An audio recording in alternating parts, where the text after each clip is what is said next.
Hey friends, welcome back to another episode of Seed Talk with Lisa and Layne. Hey Layne. Hey Lisa, hey everybody.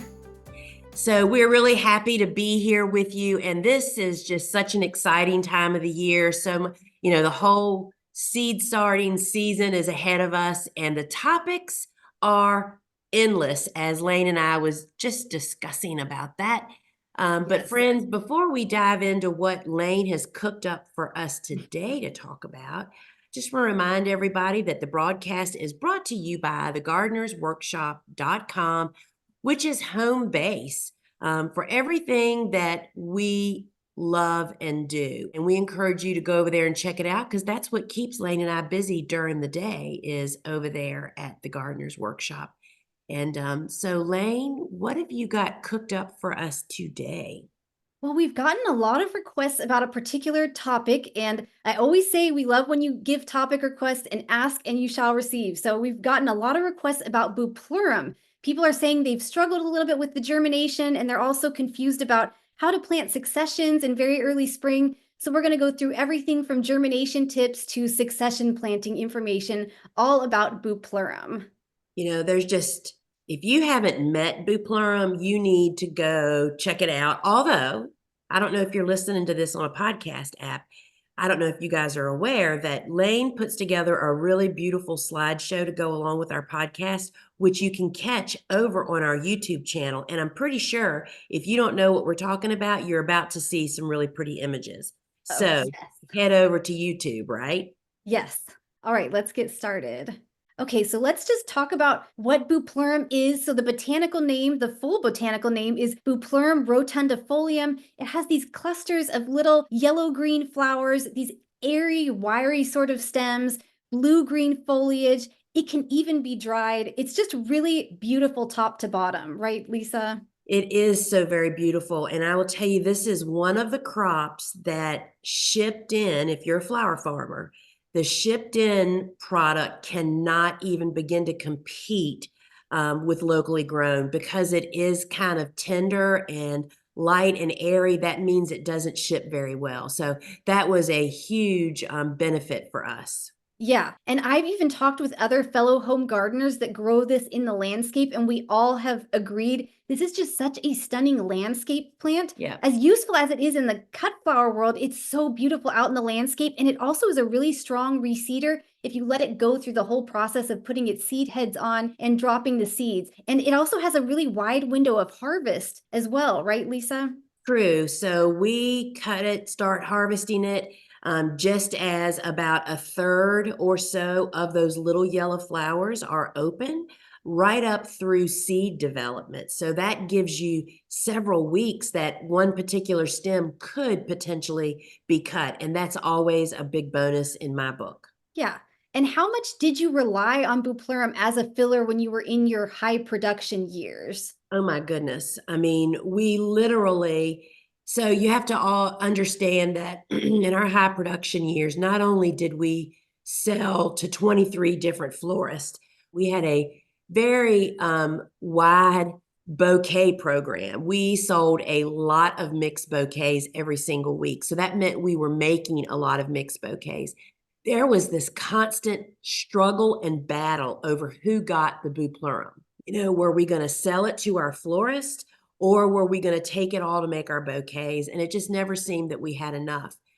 So that was just always a really big problem. So I found a lot of ways to get as much as we could for as long as we could. And because, like we're talking about, it is so useful and you can never have enough of it, really, this is a good one to consider succession planting. And we recommend different planting methods depending on when you're actually sowing the seeds. So our first recommended method is going to be direct seeding. So sowing directly outdoors in the garden in the fall around 6 to 8 weeks before your first expected fall frost based on historical averages. And Bupleurum is winter hardy to USDA zone 5. So anyone in zones 5 and warmer can actually sow it directly outdoors in the fall. So that's zones 5, 6, 7, and so on. So Lisa, what are some tips for sowing directly outdoors in the fall? So the number one thing I think of is don't try to sow early, because Bupleurum really needs cool conditions to actually germinate. And so I found that because especially when you're first learning about cool season hardy annuals, you're really over eager, and I find that that's a really common problem with folks. Secondly, Bupleurum, when it sprouts, it is a really thin seedling, as you can see in the image on the left that Layne has up. Those are some newly sprouted, and if you see those really thin leaves, those are the first two leaves that come up, and the stem is maroon. So it is really hard to see those sprouts. So I believe that because it is a little slower to germinate than some seeds, plus it's so thin, people don't even see it when it does germinate. And Yes. then it gets disturbed and they pull it out. You know what I mean? It just has a lot of things going against it. But for me, so waiting until the temperatures are actually, in fact, cooler. And you can see that I sow it very, very thickly. I do not chintz on the seed at all. And then just keep my eyes peeled and watch for those first sprouts. Yeah, and this can, like you mentioned, Lisa, it can take 10 to 21 days to even sprout. So that is quite a while. You do need to make sure you're keeping the seed bed moist during that entire time. And it does like cool soil, 55 to 60 Fahrenheit soil, which is pretty cool. And this is when we recommend covering with soil when you sow it. So make sure to cover the seeds when you're sowing them out there. And this is another one that does benefit from putting the seed in the freezer for a couple of weeks prior to sowing. I have found that to be very true. And I think that the temperature just plays such an essential role. And the one thing that for me when I direct sow is to give yourself straight lines of seed sown so that it's easy to visually see where those seeds are sprouting. 10 to 21 days may not seem like a long time, but it is when you're waiting for seeds to sprout. And then also I leave plenty of room between my rows, about 8 to 10 inches, so that I can hoe the area between the sowing troughs to keep them weed free, because I will tell you that chickweed and henbit, which are my two cool season, really vigorous weeds that grow here, germinate much quicker than Bupleurum does. Oh, yes, for sure. And I think that is a really good point you made, Lisa, that the seedlings are pretty hard to see at first because of that skinny maroon stem. And then something else that I find is a bit confusing with them is that those cotyledons, those first seed leaves that look nothing like the true leaves, you don't realize it's even Bupleurum coming up because they look so different. And they have a really bright green color in comparison to the blue-green leaves that come later on. Do you find that as well? I do, and I have learned to love the sight of those little yellower leaves. Yes, for that very reason, but they don't resemble, Layne, do you not find this to be true that you really have to, when you decide to grow a flower, in addition to learning how it starts or how you should start it, when you should cut it, how you should condition it, you need to learn what the seedling looks like. I mean, I think that's Yeah. a really key piece of the pie. And especially when you're talking about direct seeding, because that's where it gets really confusing. Is it a weed seed or is it something I've intentionally put there? Right. Although planting in straight lines does tend to help with that. Yes. Planting in that straight row, which has always been my recommendation, just clearly defines that if you see a straight line of something you don't recognize, but there's a straight line of them, it's most likely that's what you planted there. So that Yes. helps you just identify it, even though you may not know what you're looking for yet. Yes, exactly. Planting in that straight line really helps with that. And can you just describe, we've talked about this numerous times, but when you put your Bupleurum seeds in the freezer, can you just describe the process for that so that someone doesn't risk damaging their seeds by putting them in the Sure. freezer? Sure. So whenever we're storing seeds, it's always beneficial to store it with a desiccant pack, because moisture and heat are what kill the vitality of seeds. And so we're putting them in cool conditions, so that's taking care of the heat part. But there's just humidity in the air. So what I do is when we get our seeds, we pop the seeds into a Ziploc bag in the packet and all, along with other seeds. We drop a desiccant pack in there, which you can find at the gardener's workshop if you don't have access to one. We leave it on the counter for 48 hours. That allows the desiccant to absorb any moisture that may be present inside that bag before you pop it in the freezer. Then we pop it in the freezer for a couple of weeks. And then when we take it out of the freezer, the day that we're going to, or the couple of days before we're going to actually sow the seed, we do the exact same thing, but opposite. We take it out of the freezer and lay it on the counter without opening the bag and allow the desiccant and the seeds to defrost and a little condensation will happen. The desiccant does its job. Then you open the bag and you sow your seeds. Yep. So hopefully some of those tips can help you if you've been struggling with outdoor Bupleurum germination. And as always with sowing outdoors, it is really important to sow quite a bit more seed than you actually need. Yes, I think over sowing is probably, it's so hard to do it. You feel like you're wasting seeds, but you're not. It's called an insurance policy. It's called putting your seatbelt on. You don't hardly ever need it, but when you do, you do. So we oversow, so you get a nice stand of plants as you see in these images. But I will also mention that for us, Bupleurum is a one and done cut. It doesn't branch for us. So I don't tend to thin it as closely as someone perhaps that might live in more northern regions where it may actually branch for them. So oversowing is really a benefit, and it gives you a lot of seedlings to choose from when you do ultimately thin some. How many seeds would you say you're aiming to drop per inch when you're sowing your A Bupleurum? couple, I mean, and it just it's Bupleurum. I mean, in the big picture of what we're doing, Bupleurum is a fairly inexpensive seed. And so I feel very generous when I'm sowing them. Let me tell you, there is nothing more gratifying than to walk out and have a 100-foot bed with 3 rows of Bupleurum seedlings an inch tall, and you can look and see almost every inch has a seedling, or two.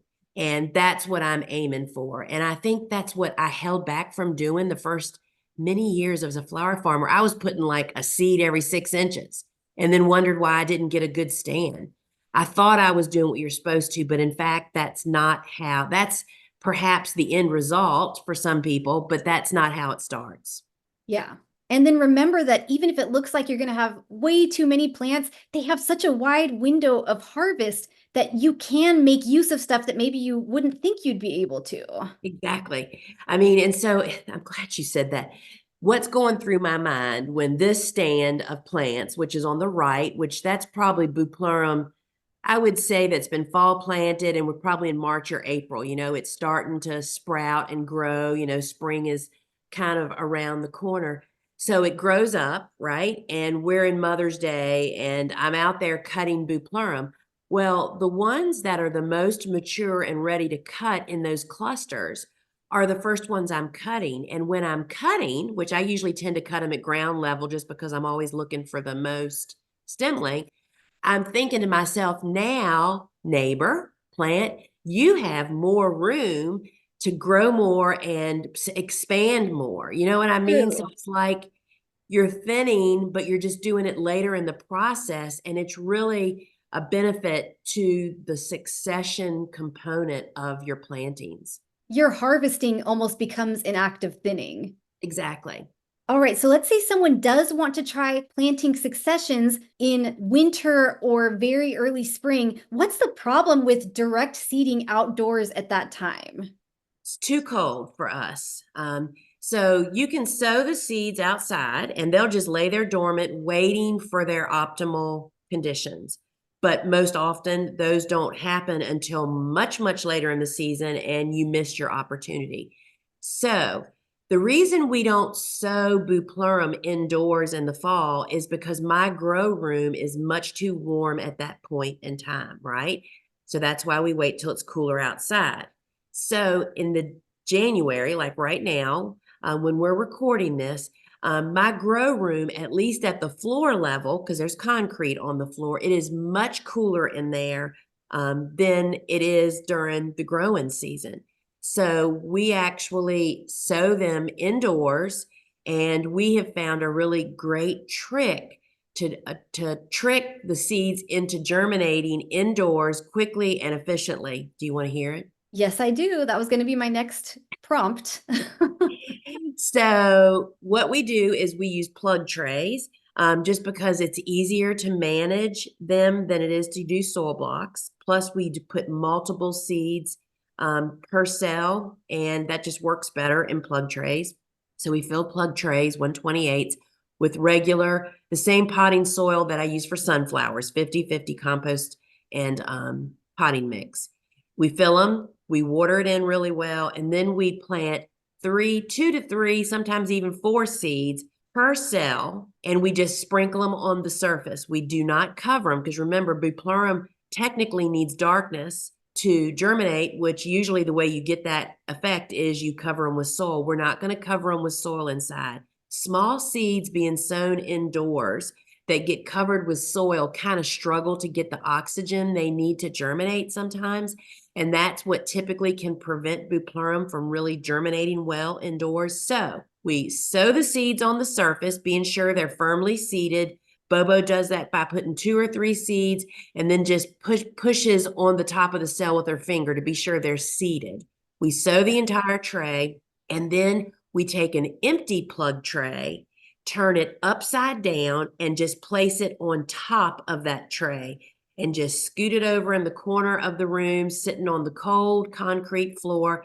And normally just don't even lift that tray to water or do anything for 7 to 14 days. It depends on your conditions, how quickly it happens. But for us, at about day 10, we lift the tray, and it's like the gift of a lifetime. There are so many baby Bupleurums just sprouting and ready to go outside and get under light. And depends on how much Bupleurum you need. We used to do it once a week for sometimes 4 months, if we had the labor to actually do it. But that's how we succession plant Bupleurum. And I think that is an important point, that when you're leaving that tray in cooler temperatures, which is what the Bupleurum wants, you don't need to be watering it every day. You don't want the seeds to rot by adding too much moisture. And that's why it's just key to water that tray really well before you sow the seeds. Because again, it's just like cool flowers. Why cool flowers are kind of lower maintenance than summer flowers. When the ground is cool, it just doesn't dry out very quickly. And being on that cool concrete floor, it's just not drying out very quickly. So it's just not necessary to risk watering. Yeah. And we do also have an episode all about direct seeding in very early spring. If there are some flowers you're struggling with that say they want to be direct seeded, but you actually want to plant successions. And that was episode 20, if you want to hear us talk through and troubleshoot some of those concerns there. And also remember that the freezing trick still does apply even if you're sowing indoors. That still is very helpful there. It just feels like we just store the lion's share of those cool flowers in the freezer. You know what I mean? Why not just keep them in there, right? Right.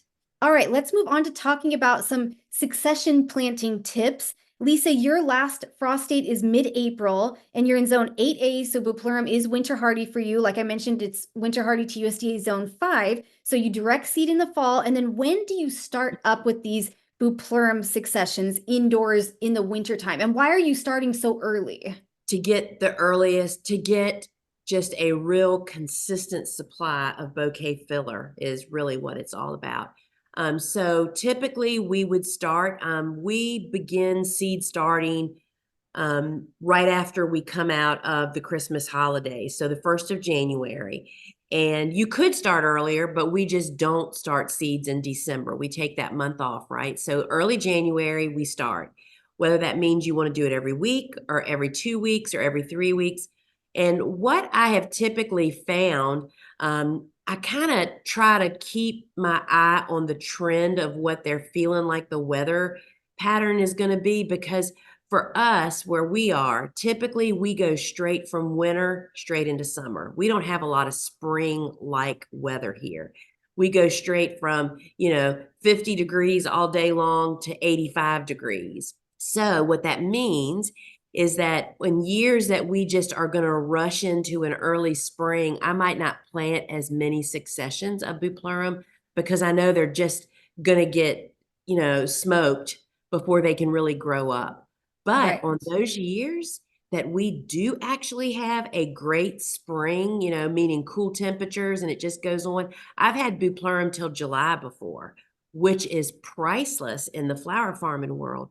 So I try to keep my ear to the ground. You look at all those Farmer's Almanac and all those predictions, and I don't take any one over another. It's like, what's the vibe feeling like? Is it going to be an early spring coming? If it is, then gosh, I'm just going to, really plant a lot of Bupleurum and ride this out. But if it's an early summer, I might stop earlier. And how long would you say it is from sowing the seeds in your trays to when they get transplanted out? Oh, good question. So when we uncover the trays in the grow room to find sprouted seedlings, they need to grow in the grow room for a couple of weeks, usually, just to get their legs about them before you put them outside to face wind and all that kind of stuff on our carport. So I would say a couple of weeks after they're uncovered in the grow room, and then probably a couple of weeks outdoors on the carport. And because you want a decent size, but again, we're planting that entire cluster together as one. So it's not like you have to separate them. They give each other support by doing that. And yeah, so I'd say about 4 weeks. And that's a good point. You don't need to separate the little seedlings out in each plug. They can just be planted as a clump. And then how do you space those clumps out in your beds? So it's planting transplants, and my transplant general rule is 4 rows in a 30-inch wide bed and 6 inches between the plants in the row. And that's what I follow with those clusters. And then in terms of frequency, you mentioned you can start them as often as weekly if it's something you really need. Yep. For our florist, they literally would take 10 bunches of Bupleurum every week. It's like Bupleurum is like the sunflowers that come into play later in the season. It's a staple plant stem for them. And to have good quality, consistent supply really helps them in a lot of different ways. It's just all about what your demand is, and then you have to have the labor to make it actually happen. So this is something you're just going to have to experiment with in your conditions to see how long you can stretch your Bupleurum season. What's the signal to you, Lisa, that this isn't working? What happens to Bupleurum when it's being grown in too warm of conditions? It blooms out at 12 inches tall. And we've had that happen, but it's worth the risk. And also, Bupleurum is one of those little teeny flowers like the umbels that are just really beneficial to a lot of the beneficial creatures on our farm, pollinators and lots of wasps, parasitic wasps. So if I've got the space, I'll just leave them go, short. But yeah, that's the sign. They just get squatty. And it does depend on the weather in that particular year, what's happening. But for you, when do you generally stop planting Bupleurum? Oh, probably the latest that I've ever planted it successful was April. But typically it's January that we start in January, are planted in early March. Those that are planted in March have the highest success rate for us. After that, it's a guessing game. So again, that's just something you'll have to experiment with in your particular climate. Yes.